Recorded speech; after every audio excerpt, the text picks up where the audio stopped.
New episodes of Bar Rescue. We are back. Episode 1 and 2. You're tuning into the destination for TV superfan discussion, AFTERBUZZ TV. And now, let the buzz begin. Season 7. Season 7. Wow. I don't know. Is it really? Yeah. Wow. Where have we been? Did we miss 6? So here we are, you guys. AFTERBUZZ TV Bar Rescue After Show. We apologize for not being here last week, but I'm sorry. That's not our fault. That's Spike.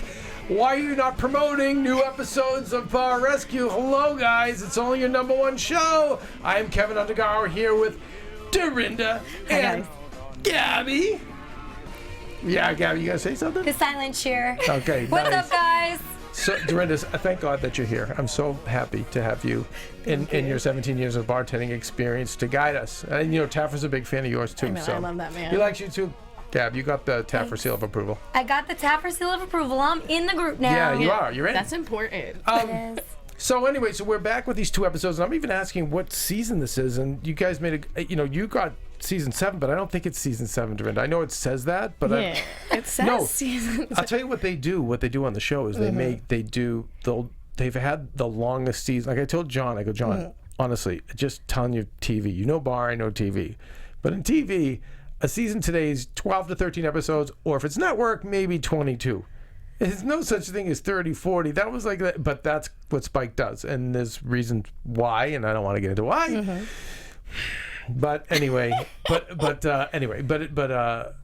so sure enough, I don't know what what we're officially in, but I do know that we're back with new episodes, and of course, I love them both. I thought they were very similar.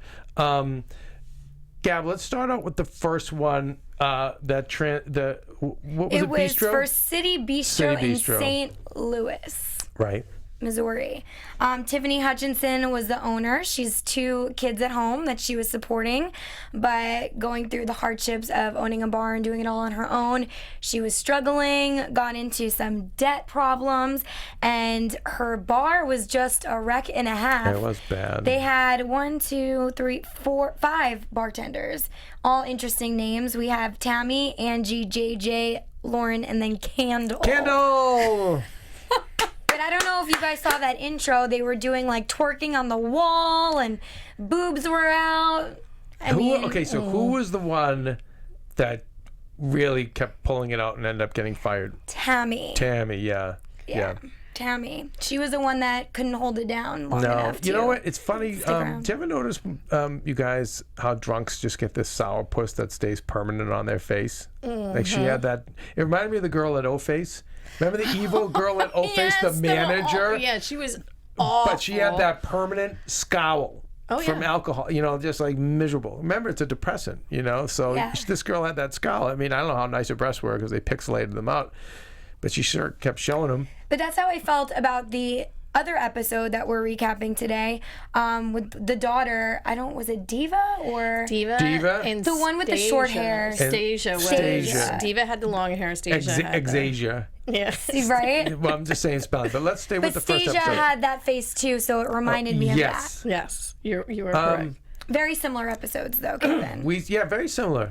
And they said the medium income for the neighborhood of the area where the bar is $34,000. So not a lot of high-income families, obviously. But obviously, they will be in the bar regardless. You know what? A couple bars in Detroit just closed from Bar Rescue. It was sad to hear because usually we have such a success rate to keeping them open. But I remember the one in Detroit, which was, I think, a strip club. It's just, I remember they couldn't even hire strippers because it was so poor. Like the city was so poor. That's pretty sad. They can't make it back with the strippers. Yeah, because normally anybody will go and see strippers. But it's so tough. So it's hard it's really hard when you have low income to work with. Yeah, I mean strippers aren't a hard sell, that's for sure. No, I mean there's $1 or $2. I mean, but I understand in low income places it's really hard because, especially nowadays, doesn't matter. You go to certain places and no matter if they're low income or not, you're still paying $6 for a beer. Yeah. And in low income, people can't do that. Can't afford it. No, so it's a tough nut to crack when you have a lower income. So she was tough, and I mean, but then you're also in St. Louis. You're right next door to Budweiser, and she can't even pour a beer from tap. or in general. So yeah, we brought in the bartender Sean Ford with John Taffer, 20 years experience, and then Chef Ryan Scott. He owns his own restaurant called Market Rye. Yes. In San Fran, I believe. Yeah. So very experienced people here. We've seen, I think. Didn't we see Sean a few times? We have, yeah. We have seen Sean. Yeah, in fact, I did my episode whenever it comes up was with him. I like him. Yeah, he's good. Yeah, very serious. Like, yeah, he's all business. So they didn't actually have any Bud Light on tap, being that they were next to Anheuser-Busch. It was very strange. But luckily, John Taffer had his connections, and they were able to figure it out later down the line. But also not having a food in your bar, I mean, that's like a no-no to me. Because people are always hungry. I mean, even if you just have like a little tapa type thing at the table, like chips or something. Well, I mean, it depends, like certain bars, and I'm not sticking up for bars that don't have food in them, but certain bars, then you do something with another restaurant where you can have them deliver. I know some bars who don't have kitchens because they don't have the kitchen. And they don't have the setup for that. Or they don't. You can have, you'll have 2 or 3 restaurants that you can call out to, and you can deliver the food, and you can have that readily accessed. Because as we know from bar science and John, that the more they eat, the more they'll drink, the longer they'll stay. But the problem is, if you don't have, sometimes they don't have the money or the infrastructure to hire a chef every day. You know what I mean? Where your people aren't going to order food, so you're paying a chef for a day. He's not working on tips, so he has to be there for 8-9 hours, and you may be doing 2 or 3 plates. It may not be worth it. Well, correct me if I'm wrong, but I thought I was told a while ago, and this may differ state to state, that you had to have food in your bar, and this doesn't mean you have to cook the food, but you have to have something like chips or that kind of food on the side, because I think if there's people that are really drunk or requesting for food, they're supposed to be able to have something.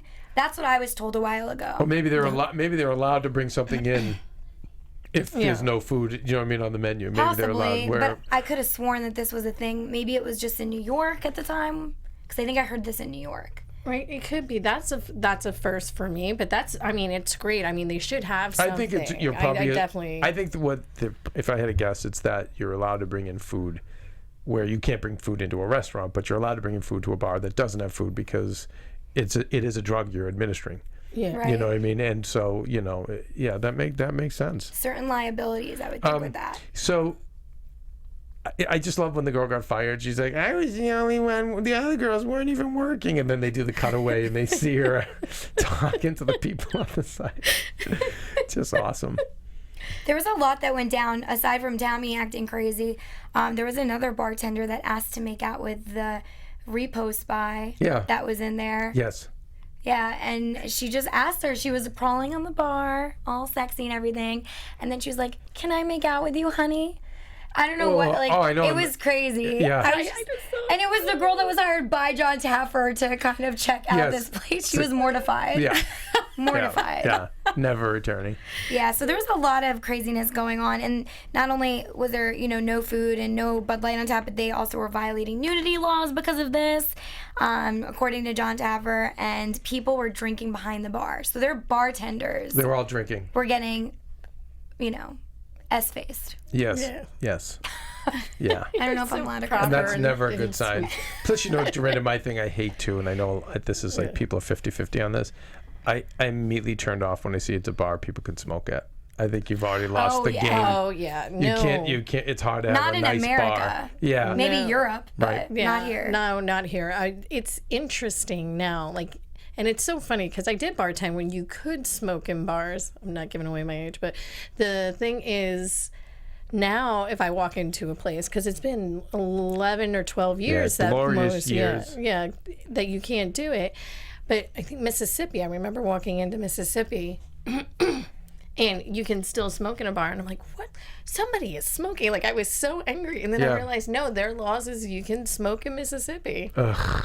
And I mean, that might have changed in the last few years. I haven't been there. I just remember, you probably remember too, when you were bartending, you'd have to go home and shower, and you'd smell the smoke come out of your hair. Remember? Yeah, it's and you knew you had to be back there the next day. You're like, oh, this is not. Yeah, my clothes would just be awful. I mean, just the clothes would always reek. Pretty much everything reeks. Yeah. Oh yeah. No, I love that we don't can't smoke in bars. I thought I would be angry about it, but I'm really happy. No, I'm good. Yeah. I'm good with it. So we got 3 non-smokers here. Yeah. But even if you are a smoker, it's like, go outside and smoke and then come in. You know what I mean? Like, you're only going to smoke less. Like, why, you know? Some people like to have the cigarette in their hand while they're drinking.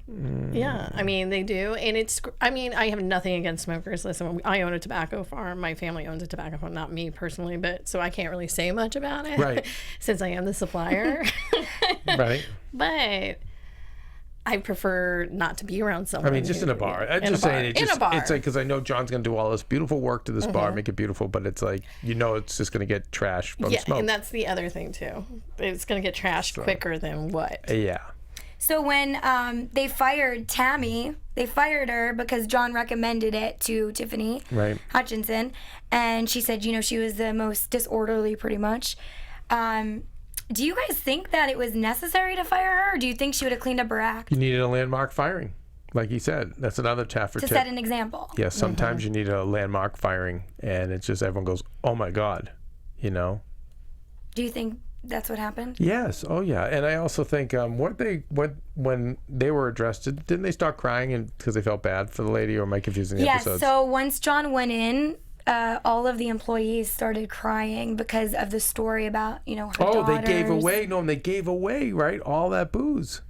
Well, Didn't they did give away a lot of booze, but they were crying because she told the story about how she's, you know, really sad because she has 2 daughters at home she has to support. And while she's by these guys are drinking and just being obnoxious behind the bar, making it all about them and not about really advancing the business. Right.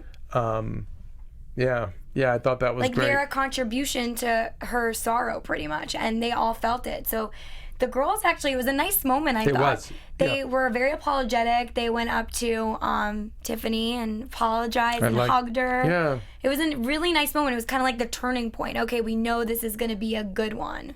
And usually the alley cat guys and girls that are on this show, you know, it's like they go the other way. Right. Like they fight, you know, the claws come out. But I thought that was a nice moment too. Yeah, so I think, you know, getting rid of the problem was definitely necessary. Funny, when she left, though, did you guys notice she got into a really, like, high-class BMW convertible? Yeah, of course. Like, she is a sugar baby. Always. Oh, yeah, always. Yeah, someone drove her out of there, right? Oh, yeah. She is some male. It was a beautiful, like, black BMW convertible. Yeah. I was just like, this lady, she is a sugar baby for sure. Oh, yeah. I mean, listen. Sugar. If you got it, flaunt it. Yeah, why not? Yeah, just get her out of the bar. And she did call out the other bartenders saying, you know, they were drinking behind the bar and I wasn't, you know, doing anything. I'm here doing my job, but excuse me, that is not your job to be acting promiscuous. This is not a strip club. And not only that, but her rants on the street seemed drunk to me. I don't know about you, drunk. Kevin, but I thought she looked drunk. She was drunk. Yeah. Nor are you running a brothel. Yeah. No. So it was definitely a good call, and it was nice to see the girls, you know, very That was sorry. nice. Let's because we have to squeeze in 2 episodes in one today. Let's go right to renovation when it turns into Beechwood. So they did the boil out in the kitchen because they found. Was this the one where they found the rat? Yeah, they found the rat. That's the one. Yeah, that's the one. Oh my goodness! I thought I'd seen everything in this series, and no, not until the rat came into the picture. Yep. It's gross. Yeah, so that was bad. They did a boil out. They hired Sam last minute, which was cool. He was a great cook and chef. He came up with a dish alongside Ryan Scott. It was a salad with Sam sausage. was great. He held it down. Yeah, he did. No comments for him. He pretty much got away with murder with John because he wasn't doing anything bad. So proper pour education was next. So they went over how to pour beer. They brought in Belgian White, Shock Top, Bud Light, and Budweiser. They did taste tests to make sure the bartenders were up to par with everything. And then also brought them to the brewery, I believe. Yeah, to inspire them. Yeah, to inspire them, get them, you know, to have some education behind what they're doing. And then they did the stress test. They had a lot of head on the pour, so they had to go over that a bunch of times. That kind of slowed them down, where they were wasting, you know, some more beer. So much beer. People were also waiting too long for food, and the wrong food got to different people, Right. different tables. And then some people, by the time they got their food, it was cold. So I wouldn't say they passed the stress test. No, by any they did. means. No. But and again, you're 5 like drunken hags. I mean, you know, come on, like we knew they were gonna fail. Right. So they definitely. But let's talk about Beechwood. So, what'd you think of the renovation? So the reveal I thought was amazing. I really don't see too many renovations he does that I don't like. Yeah, I true. loved the theme behind it, and I love how he incorporated it into the wall paneling and bringing in other equipment to the bar. It was really nice to see, and obviously got them the tap that they needed. Right. That was a big deal. You need to have tap in a bar. Right. And not that we're talking about the other show, but I'm going to compare. Like, these shows were very similar. Very similar. I'm Very actually surprised similar. at Spike for doing that. Usually they place the shows and have some diversity, but it were 2 very similar episodes. Yeah, and not having a working tap in a bar. I get it's for some bars, but you have to be able to have the right bottled beer, but not having a tap is so huge. No, huge. Yeah, And huge. I love the name Beechwood because Budweiser Beechwood Age, and then we learned that Budweiser corners the market on Beechwood. Literally, no one else has Beechwood but them. And then he created in the front, Dorinda, and I know you didn't see this episode, but he created in the front. What would we call it? It was a One of those machines. I don't know if it's is it for like Beechwood? almost a brew machine that had but inside he had Beechwood. Where that you was, distill the beer? I don't Yes, know. something like that, and it's for display, but it was beautiful. It showed like the Yeah. Beechwood being heated up, and I couldn't believe they even did that fast, and were able to get them something No, overnight. it's incredible That's what they do. crazy. What he can pull off is unbelievable. I know we've seen in other shows, but I really feel some of the stuff he pulls off is above and beyond. Way above and beyond. Yeah. Yeah, I've never seen the other renovation shows don't have anywhere near the level, and it is all John, because one of the problems he has is to give away his personal life. He can't shut his brain off. Right. There's a lot of people who suffer from that. It's hard for him to even sleep. So he's always thinking. So you've got all this experience, and then you have all these relationships, Gabby, he's got with all the people in the industry for 30 years. So And it's he's making more every time he does an episode. Exactly. Yep. So for him to do a renovation, it's different because he goes, oh, what? Oh, you need a sound system? Oh, let me call up my buddy at Boom. Can you donate me this? Can you do this? So this is like more TV 101 for you guys. I mean, normally, that goes in your budget, your show budget, where your show is going to have to pay for the renovations. But this is cable. The renovation budget is tiny. The reason these are this is John's brain, and then John's brain creativity, and then also his relationships that will say, okay, you need a turbo tap system. Let me call my friend. So again, this is the difference between someone who is legit and other cases of experts that we've propped up in the business, and we've made, because they're good TV personalities, Right. we've made them into experts, but they're not. John is a true, bona fide, 30 years in the business expert, best at what he does, and that's why you see what you see. He's got it all. Well, I'm glad that they were able to come in and do that renovation, and they added 12 beer taps to the roster. So That's amazing. they really repoed. We are still in this one. business. Courtesy of Bar Rescue updates, we are still in business. Reviews are mixed. We went on their Facebook page, and they had updated it a few days ago. She had talked about her kids being in the bar, and it's still. We just recently saw pictures. It looks amazing. Yeah. It does look amazing, and they've been up, according to the episode, 25% in sales after 8 weeks. That's amazing. That's great. So we're good. All right. So moving on to Momster's Ball. Yes, Which Monsters was the Ball, which was the second epitome. one. Yeah. So now we can have Dorinda Monster. jump in more. Yay.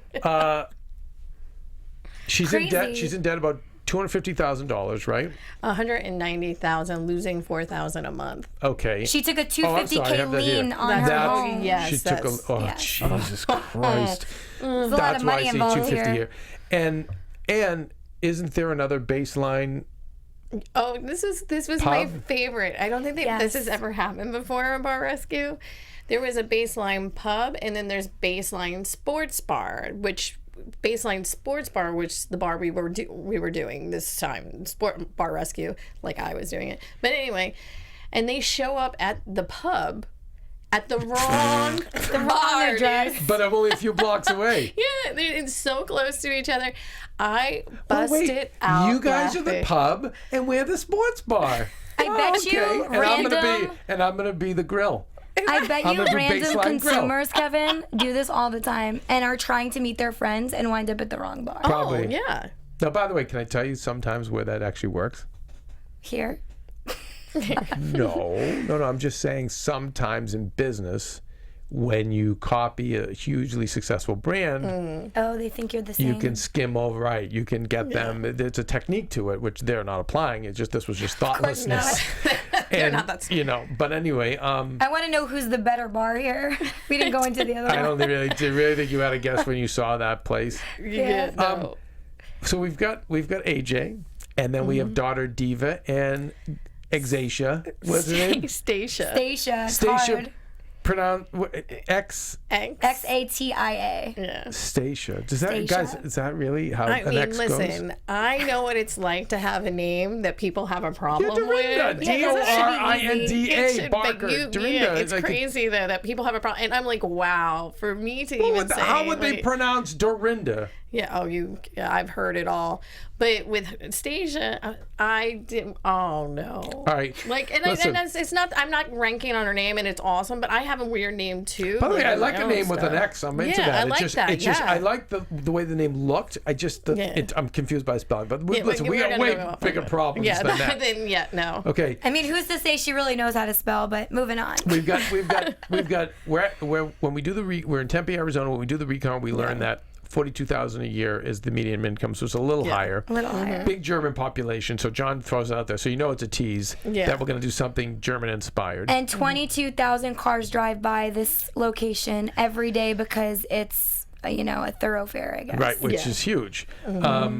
We've got Dan Ponsky on the bar, Mike Ferraro in the kitchen, I guess. Oh. Okay, so before I get there, Brandy Beavers from Stand Up Scottsdale. She was great though, right? her. She's I amazing. love I was her. so happy to see her. So Gabby, you probably haven't seen this one. I didn't see that other This episode. guy was this bar was run by a failed stand-up comic who was borderline psychotic. Yeah. And he basically built the bar was just built all around him and his comedy. Yeah.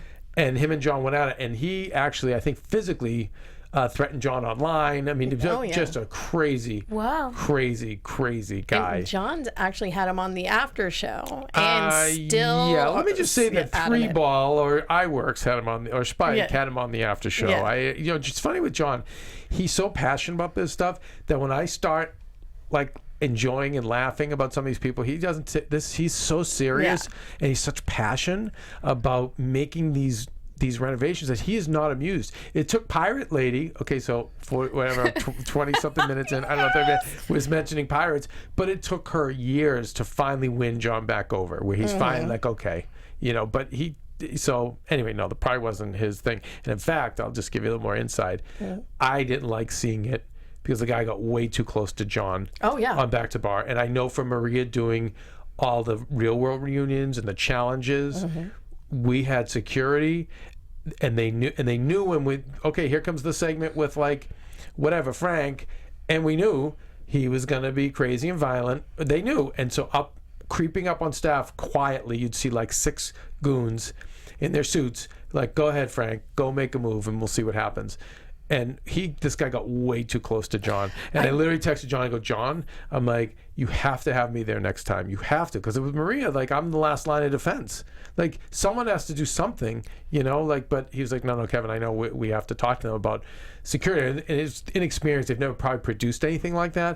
But MTV that's done this, and anyone who's done these, like, after show, you just know the people are batshit fucking crazy. Oh, yeah. And you have to be friggin' ready. Yeah, so anyway, especially with Did like a anyone guy get like hurt? that. No, but it was just too close.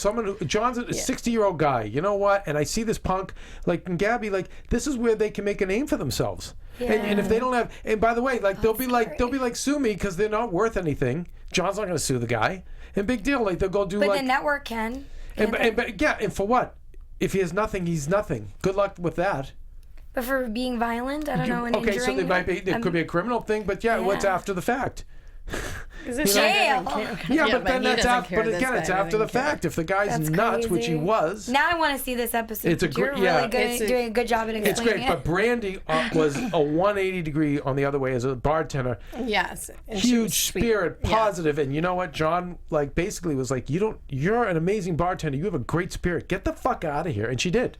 She quit, and now she's bartending away. And they brought her in to do recon. I was Good like, for her. yeah, exactly. At least he found somebody out of it, you know, to Exactly. So, work with her. do we She's start sweet. talking about what goes on behind the bar? Or do we get into AJ's rants? First, let's talk about when Brandy comes in real quick. Okay. So here's the thing, and this is something I wanted to talk about real quick. These women behind the bar there were no women that actually really ever came to this bar, but I could tell why no women really of ever came course. to this bar, because they never approached any of the women. I watched, 3 bartenders walk past I've her seen it before. and talk to the men around her, but wouldn't talk to her. Then she orders a vodka cranberry. I'm sorry, we don't have cranberry juice. That's sad. I've never heard that at a bar. You don't ever tell someone you don't have anything anyways. No. You can go get it. Yeah. Yeah, you can go get it. You can do something, or didn't she ask for something? Okay, how about a draft beer? No, we don't have that either. Don't have that. Well, can I get a skinny margarita? How do you make that? And then she said we don't have anything that's low carb, low sugar. Yeah, and the look on her face, and I think she cursed at her too. Yeah. Oh, she did. She Goes, I talked don't- about it. Yeah, she she goes, cursed at the I don't have customers. time for this shit. Yeah, I don't have time or for this something shit. like that. It was freaking Uncomfortable. believable. And you know, I just saw this recently with I was at a coffee bean where I had the flip thing happen. So it's really like good looking guy behind the thing, and the Gabby or the Dorinda comes up and he's like, "Hey, here's your tea. Let me know if you like that." He was like, "Let me know if you like that, yeah, because you know it's like we don't make them here often, but I will." Then I come up and nothing, and I literally got a cup of seal urine as my coffee. And I never complain. I literally drove up to the one in Encino where I always go, and I said, "Fellas," they're like, yo, Keven, hey, and I'm like, I never complain, but like, and they were great. They made up for it, but it was the same thing. He was all about the girls, and I see that with bartenders all the time. yeah. You see this dickhead bartender with like the biceps and the tats. And he's all about the girls, and then nothing to you. And then the females do it too. It's awful. Coming from my world, doing promotional product specialist work with these brands, you're always supposed to talk to the female before the male in the group together because it makes them feel more comfortable. Right. And then you address them as a group, because otherwise, if you only address the male, they get jealous Right. and catty, and You they're have like, to- why are you talking to my boyfriend? Yeah, no. You don't want to offend people, or husband for that matter. Right. You always have to address them together, but mainly focus on the female in the beginning, but not excluding. Okay, now AJ's rants? No, so now we go. No, okay, go ahead, Dorinda. Go ahead. I'm sorry, I'm so excited. This was great. Because we'll go. Let's go to AJ's rants after one of our favorite. Well, at least one go of my ahead. favorite moments. Spaghetti wrestling. No, wait, no, we have to. That's because that's like too much. No, that's when we're going to be yelling and screaming. Because again, no, let's not get crazy. Okay, so AJ's rants. It's like talk about a millennial thing. Even though she's not a millennial, but she's so immature. It's that Facebook generation. She's blogging on her own company site. Saying my children are hell spawn like children. I hate my life. This bar sucks. Those poor kids. But what I was going to say out there, because I wanted to tell you guys this, but I figured I'd share with everyone. I was like, oh my God, I feel like my mom would write something like that if she was her. Oh my God. Because she would get, my mom would get so mad at me, like especially when I was younger too. But she would say publicly? crazy. Well, yeah, my mom would go to all her friends and just say, Gabrielle did this, she did that. All I right, could see her totally like freaking out. but those are issues. Well, so does this lady. That's what I'm saying. AJ's rant. Yeah. But I was laughing because internally I'm like, oh, these people are crazy, but also I can just- relate to it. Well, it also just speaks to the times. Yeah. This is the times we're living in, where everyone just has to tweet out and this and that and everything going on, and then throwing the daughters on the bus. And did you notice how Diva was Sunshine Committee? Yeah. She was positive into it, and then Zasia always had Stacia. always had the scowl. Okay, so what do you? So guys, do you make of it that maybe? And by the way, I thought she was a pretty girl, but but she was not didn't seem as attractive or owning her looks. The other one had the big chest, the fake chest. It seemed like, so no offense. For, by the way, I tried to Facebook friend them because I wanted to see if we could get them to call in, but they had 2 exceeded Facebook requests. I never knew that was possible. Yes, it is. Oh, it was, I think, 2000. But that's interesting because I have a ton and I don't ever go through them. So one day it's probably going to happen, but I just get too lazy. So I get it. I get the problem. Anyway, do you think it was more, this was the younger sister or the ugly duckling sister or the what, who was just miserable? Here's my thing. It's not that I thought one was prettier than the other. I think the attitude made the other one 100% Dorinda. prettier. 100%. And that's where I thought that came from. Okay, another lesson in life. You know, like if guy or girl, smile, be positive. Like, you know, you become so much more attractive. And you know, and they couldn't get along. They hated each other. They were. It was so bad to watch. And then the mom, AJ ranting just in the bar. Live rants. Which I love.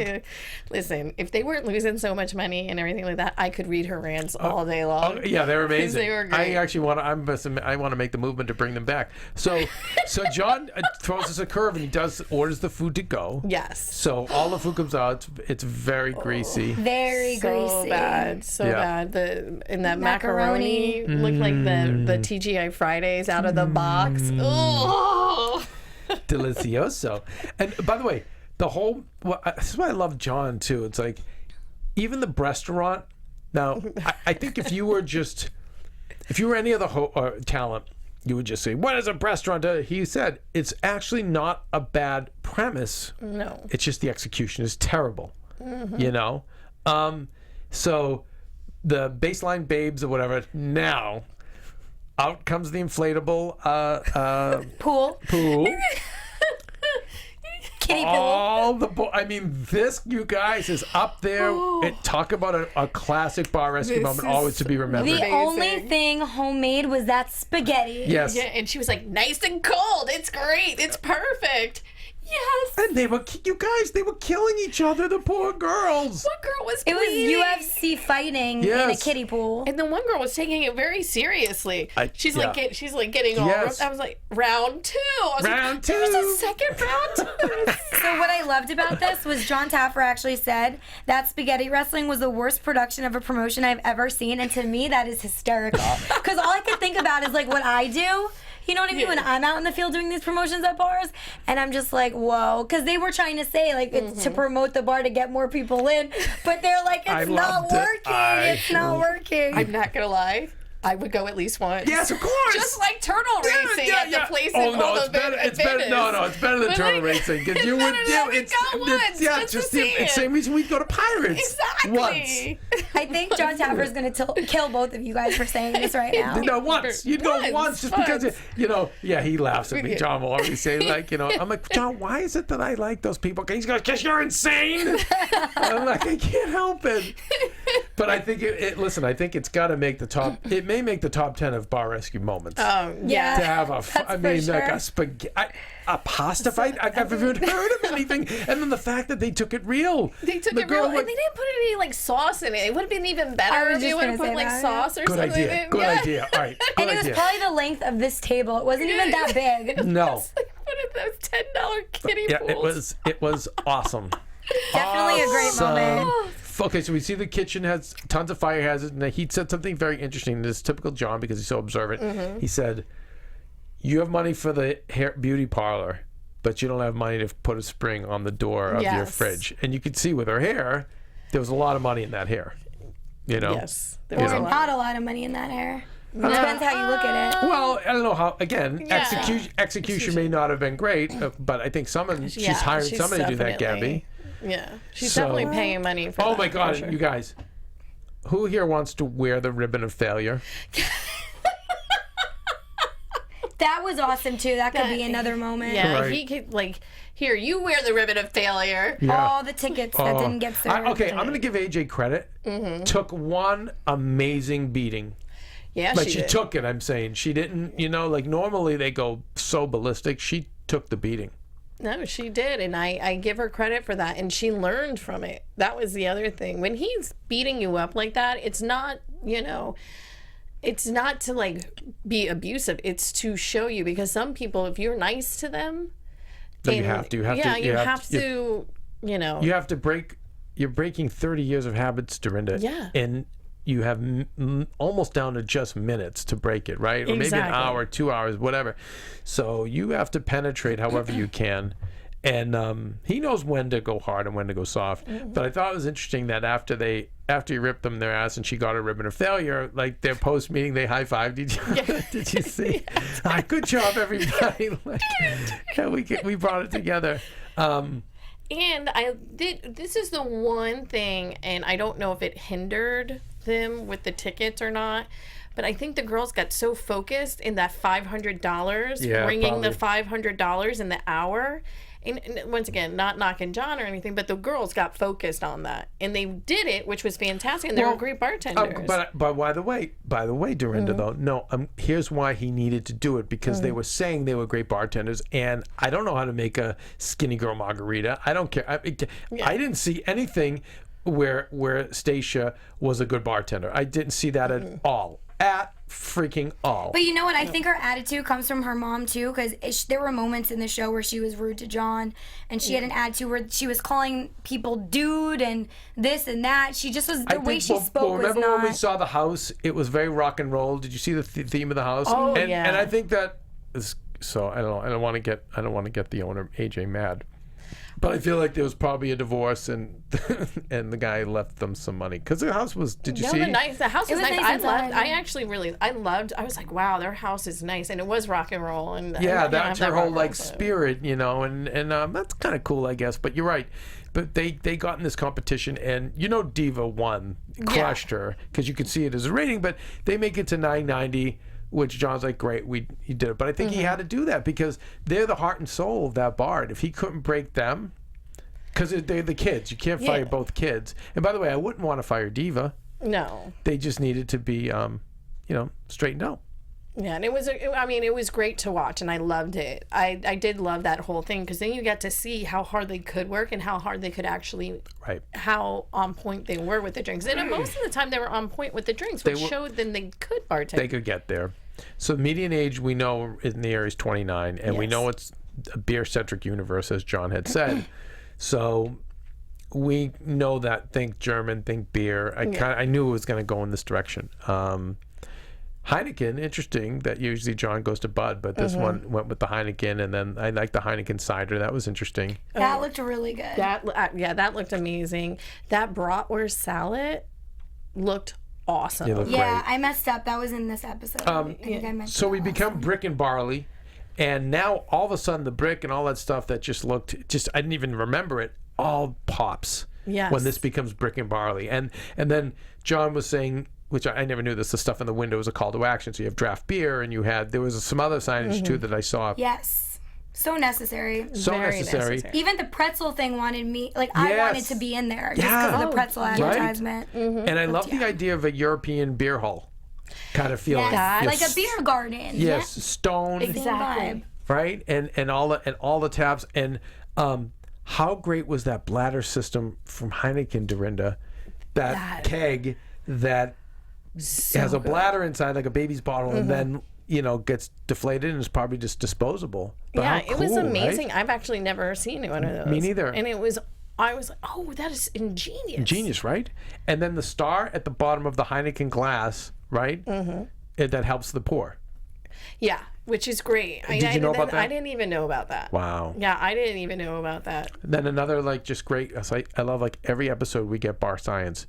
Servers who wear red make 17 to 24% more in tips. I was shocked by that, because usually red is like a negative color, not usually. Well, you know what? In storytelling, it's usually blood. It's usually martyrdom. Yes. But if you notice in retail, you've got Verizon, which is the great red colors. In their stores. You've got AMC Theaters, which is that red. It's like, just you think fun, it's different in retail. It is a call to action, actually, with red in that area. Yeah. 5-minute ticket times, you guys, and when we're done, gross sales are up $72,000. Is that amazing? That's amazing. And what I actually liked is when they did their 6-week video. Yes. They even said we have to be more professional, and we're having a problem with that. But we're working. We're not having a problem. We're working on it. Yeah. And I love the honesty. Me too. Of them. Yeah, because they always have to be growing. And you know what was interesting? So they said $72K in gross sales, but when she had first bought the bar, they were making $65 to $85 prior to her ownership. So she's now back to where they were doing successfully. And then checking in with Bar Rescue updates, it's there was obviously some negative reviews, but there was mostly positive. And she's kept the name. She still calls them her baseline babes or whatever, but that's fine. I have no problem with that because it's still on Baseline Avenue. But I think great episode, great rescue. And a tease for next week. Oh shoot, I wrote it down in my notes. I'm sorry, guys. Did you guys see the tease, or did you skip over the commercial? I did not see the tease. All right, leave it to Papa Bear. It looks like it's gonna be a great one. Damn. Come on. Where is this? But I did like this episode. I thought it was really good. And it brought the family together. Yeah, they were getting along so much better because they were really at each other's throat. And they were even saying, I have broken penis. That was AJ's rant. Yeah. That was AJ's rant. Okay, so that's not stressed. You totally backtracked to your favorite part of the episode. Of course you had that. Why? Okay, here's my note. Tell me the one thing he wrote down for the whole episode is broken penis. I'm even going to give you a bigger doofus move. This is my note. Next week, 1 episode. Freaking is it 6 episodes? And then you only have to do 1 episode because now you don't have to catch up. Oh my God! But you have to give yourself a note. No, but I want to give a tease. It looks amazing. Yeah. Shit. Hey, who's in the booth? Mark, are you in the booth? It's me, Jonathan. Hey, Jonathan. Oh, God. It probably won't be up there. Do you think you could Google next week's Bar Rescue episode and see what comes up? Actually, you know what? I have a computer here, too. Why don't you guys talk more about Diva's breasts? Divas. Talk about it. They look nice to me. What I am going to say is, going back to what we were talking about the mom and the 2 daughters, even the way they spoke to each other from the beginning to the end was amazing. It was a 180 because I hate saying 360 because you're just coming back around to where you were at. Right. But it was a total 180 and everyone seemed lighter. Yes. And I think without that they wouldn't be successful as a bar. Oh no. And that's the thing about working with family. I also feel like they were probably more girlfriends than mom and sisters. Yeah. Daughters, Well, you could tell the daughters didn't really respect their mother at all. I mean, they flat out said it. Stacia was like, I don't like my mom, and she had some animosity over there. I think that's why she had resting bitch face the whole episode. I think your mom probably was more concerned with being popular than, running She's the one bar. of those, yeah. Yeah. And here's the thing, when we were watching her, even in the recon with the food and with everything, the mom, AJ, she was so personable at the tables and she was handling everything so well, even being so backed up. I thought that was an amazing quality to have. So people weren't so angry. Because remember, we've seen other episodes where the owner or the manager cannot hides, and just people are just get angrier and angrier customers. Where here everyone didn't seem angry because she was taking care of it and they were getting the attention that they needed, even if they weren't getting the food or the drink that they needed. And that's a kudos to AJ. I thought that was great. I liked AJ, and I liked the owner from the last one too, the previous episode as well. All right, you guys. Jonathan, do you have any info for us before I sign off? Not yet. Okay, no worries. Listen, you guys. We will be back next week, and I'm sorry I don't remember the tease. But well, whatever it's gonna be good, Kevin. All right, yeah, it is. No, it really is. No, I got very excited to see it. So we like our wackadoodles. We like so much though. Yeah, we Still like not a wackadoodle. No, we needed. We had wackadoodle moments. Yeah. But we needed a wackadoodle for sure. We have it's like assholes, wackadoodles, and then like the nicer people that just need the rescue. Yeah. Okay, so you guys, Dorinda, where do I find you? You can find me at Twitter at Lula Cherry Films and on Instagram Dorinda B1 #1. And Gabby, I know you're not on social media, so. Yeah, sure. Instagram, Gabby.Loren. Twitter, Gabrielle_Loren. And Periscope, you can follow me at Gabrielle Loren. Very nice. At Undergaro, you guys, we will be back. Rate and comment on iTunes or on our YouTube page, and Dorinda will respond like she always does. All right, you guys. Bye. From executive producers Maria Menounos, Keven Undergaro, Phil Svitek, and the entire AfterBuzz TV staff, we would like to thank you for listening to the AfterBuzz TV network. To watch or listen to other after shows and post comments or questions, be sure to visit AfterBuzzTV.com. I'm Sir Richard Wentworth, and this has been a presentation of AfterBuzz TV. Buzz you later. The views expressed herein are those of the hosts only and do not necessarily reflect the views of AfterBuzz TV or its owners or principals.